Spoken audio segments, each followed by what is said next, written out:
Les systèmes de santé des 6 pays de la communauté économique et monétaire de l'Afrique centrale, zone CEMAC, sont tous structurellement dépendants de l'extérieur. Plus de 90% des médicaments consommés sont importés et moins de 5% des dispositifs médicaux sont produits localement. On peut pourtant résoudre ce problème. Avec la mise en service en 2027 de cette usine de production conçue pour produire plus de 100 références de médicaments et dispositifs médicaux sous 6 formes galéniques, je suis en mesure de donner la garantie à l'opinion publique et au gouvernement camerounais qui nous a fait confiance que les Camerounais trouveront bientôt sur le marché des produits compétitifs alliant qualité et prix, des médicaments et produits pharmaceutiques conçus selon les normes internationales de qualité et suivant les bonnes pratiques de fabrication, les normes ISO 9001 et ISO 13485. Seulement 6 à 7% des budgets des États de la CEMAC sont consacrés au secteur santé au lieu de 15% comme le recommande l'Union africaine. Moins de 35% de pénétration des médicaments génériques, ce qui aggrave le coût des soins et limite leur accessibilité. Ce problème vient résoudre beaucoup de difficultés que nous rencontrions d'ailleurs dans le domaine de la santé. Le projet Hygiène représente bien plus qu'un simple investissement industriel dans la mesure où elle s'inscrit comme un levier structurant pour la transformation du système pharmaceutique camerounais en renforçant l'autonomie sanitaire, en stimulant l'emploi local et en ouvrant la voie à une industrialisation durable. Ces impacts à la fois économiques, sociaux et sanitaires convergent vers un objectif commun, à savoir assurer à chaque Camerounais un succès sûr, régulier et abordable aux produits de santé essentiels. En clair, Hygiène entend d'une part réduire substantiellement les importations de médicaments et dispositifs médicaux dont notre pays est fortement dépendant, avec un taux qui avoisine actuellement les 95%. Il s'agit d'autre part, à travers la mise en œuvre de cet important projet pharmaceutique, d'apporter une réponse concrète au véritable serpent de mer que constitue le médicament de la rue, réputé être un tueur pernicieux du fait de sa provenance douteuse, du fait des conditions de conservation et même de la manipulation par des mains profanes. Je vois l'apport et la pertinence sur ce projet pour la population camerounaise sur 3 plans. Okay? Le premier point déjà, c'est les coûts des médicaments. Vous savez, sur le plan pharmaceutique, on importe presque tous nos médicaments. Et aujourd'hui, moi je suis diabétologue, les malades prennent les médicaments chaque jour. Les malades consomment les médicaments chaque jour et c'est parfois un budget. Certaines personnes n'arrivent pas à suivre. Donc il y a la réduction de ce coût qui est important pour, n'est-ce pas, la population camerounaise avec des usines pareilles. Et la deuxième chose sur le plan de l'industrie, c'est, n'est-ce pas, la disponibilité des médicaments de qualité. Parce qu'aujourd'hui, on voit un patient X, on le met sur des médicaments, ça ne fonctionne pas. On met sur d'autres médicaments, ça fonctionne. Pour la même maladie, le même médicament. Donc il y a un problème de qualité de médicaments. Aujourd'hui, vous savez, les médicaments sont accessibles un peu partout, c'est pas normal. Donc, dans la rue, dans la société, on a des médicaments qui ne sont pas de bonne qualité. Une usine pareille, une entreprise pareille va venir nous mettre une quantité et une qualité de médicaments disponibles pour la population. Là, c'est ce que je vois sur le volet de l'industrie pharmaceutique. Et sur le volet de l'hôpital de référence, en fait, ça va avoir un impact sur la société parce que déjà, chez nous les médecins, nous sommes presque tous au chômage. Quand nous sortons de la formation, c'est difficile. Okay? L'État n'emploie plus assez et ça fait en sorte qu'il y a plusieurs médecins qui se retrouvent à ne rien faire et vous voyez les médecins qui partent au Canada tous les jours parce qu'il n'y a pas le travail chez nous. Donc ce projet va permettre d'absorber déjà une bonne partie de ces médecins qui n'arrivent pas à travailler, des infirmiers, du personnel de laboratoire, okay, et des autres postes qui ne sont pas forcément médicaux, comme les secrétaires et autres. Ça va vraiment donner et limiter les évacuations. Ce projet va améliorer le plateau technique actuel. Regardez un peu, si vous avez une personne dans votre famille qui a un cancer, qui part pour faire ses soins, qui part faire sa radiothérapie. Après 2 semaines, on lui dit la machine est gâtée. Vous ne pouvez plus faire. Vous êtes obligé de sortir du pays pour aller dans un autre pays, c'est difficile. Il y a des examens qu'on n'arrive pas à réaliser. Il y a des scintigraphies. Pour les réaliser, il faut sortir du Cameroun. Il faut sortir de la zone CEMAC.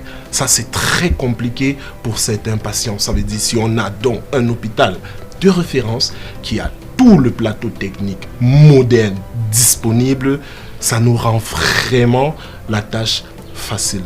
Autant d'éléments qui soulignent l'urgence d'une production locale compétitive pour renforcer la souveraineté sanitaire en zone CEMAC. Le projet est structuré pour intégrer la zone CEMAC dès sa 3e phase, avec une capacité de production excédentaire couvrant la demande régionale, le développement des grandes pharmacies et d'un centre de recherche et de développement, la construction d'un complexe hospitalier ultra-moderne doté d'un plateau technique complet et d'une infrastructure intégrée à la phase 2, une stratégie de distribution sous-régionale facilitée par la localisation stratégique sur le site aéroport-route.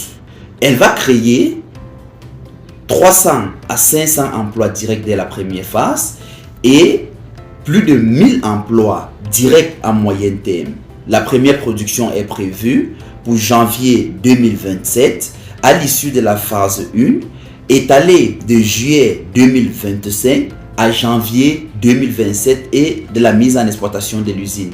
Le volet social est si bien en vue. La construction en plein cœur de la cité capitale d'un centre autant moderne et de fabrication industrielle de médicaments essentiels et des dispositifs médicaux manque non seulement un tournant décisif dans le décollage de l'industrie pharmaceutique encore embryonnaire au Cameroun. J'ai la ferme conviction de la mise en service de cette unité industrielle sera une benne pour en capitaliser l'aspect social. Le top management ayant retiré son engagement à adopter une approche holistique en intégrant l'aspect social dans toutes les étapes du projet, dans la perspective de contribuer à l'amélioration de la santé des Camerounais en général, celle des couches sociales défavorisées en particulier. Cet engagement fort se traduit notamment par les initiatives de sensibilisation, de formation, de partenariat avec les acteurs locaux et soutien aux populations vulnérables. Toute chose qui épouse la vision de notre fondation, qui se résume globalement à transformer l'Afrique en un pôle d'innovation et d'excellence en autonomisant les femmes et les enfants dans l'apprentissage des sciences, des technologies, de l'ingénierie et des mathématiques. L'assise de la souveraineté sanitaire en zone CEMAC est donc au rendez-vous. Le projet ICHEN est structuré pour intégrer la zone CEMAC dès sa 2e phase qui court de janvier 2027 à 2030 et est dédié à l'extension industrielle et à la construction d'un complexe hospitalier ultramoderne doté d'un plateau technique complet et d'une infrastructure intégrée pour un investissement global de 250 milliards de francs CFA, sans oublier que l'extension de la société pharmaceutique que nous allons mettre, l'usine pharmaceutique que nous allons mettre en place, va nous coûter 118 milliards de francs CFA. Vous comprenez avec moi? C'est pourquoi nous souhaitons ajouter que la 3e phase étalée de 2030 à 2035 sera marquée quant à elle par une capacité de production excédentaire, couvrant la demande régionale, le développement de grandes pharmacies et d'un centre de recherche et développement, et la mise en œuvre d'une stratégie de distribution sous-régionale facilitée par la localisation stratégique du site Meyo, desservi par une autoroute moderne située à moins de 5 km de l'aéroport de Yaoundé-Simalène. Et le volet social connaîtra alors de meilleurs jours en zone CEMAC. La fondation Empower Tech Foundation, apprécie à sa juste valeur, s'engage à accompagner les actions de sensibilisation et d'éducation à la santé à travers des programmes de prévention qui vont englober la formation des agents de santé communautaires pour qu'ils soient soit en mesure de relayer les informations et les conseils de santé de base. L'organisation des ateliers, des discussions ou des échanges sur les thèmes de santé spécifiques en ciblant les populations à risque ou vulnérables. Les actions d'accès aux soins et des médicaments. L'allusion faite ici au partenariat avec les structures de santé, l'offre de produits adaptés au soutien aux populations vulnérables, les actions de développement des compétences ou de l'emploi qui touchent à la formation des professionnels à la santé, à la création d'emplois et au soutien à l'entrepreneuriat. Les actions de collaboration et partenariat avec les autorités, les communautés, les ONG et j'en passe. Les actions de développement durable à travers l'approvisionnement responsable, la gestion des déchets, l'éducation et à l'environnement. Cette unité de fabrication des médicaments et ce complexe hospitalier ultramoderne qui sortiront de terre dans la localité de Meyo, dans la région du centre au Cameroun, qui constitue donc un ensemble de ce projet intégrateur. Tout cela va donc permettre à la zone CEMAC de se mettre à l'abri de la dépendance aux importations. Je voudrais remercier les autorités camerounaises, le président de la République, le Premier ministre, qui a pris à bras le corps ce projet. Et je peux vous confirmer, pour avoir l'expérience de nombreux projets, que ce projet ne connaît pas, et suis convaincu que ne connaîtra pas les entraves administratives que les autres projets ont. Depuis que nous avons proposé ce projet, le gouvernement l'a accueilli et nous sommes en train d'avancer.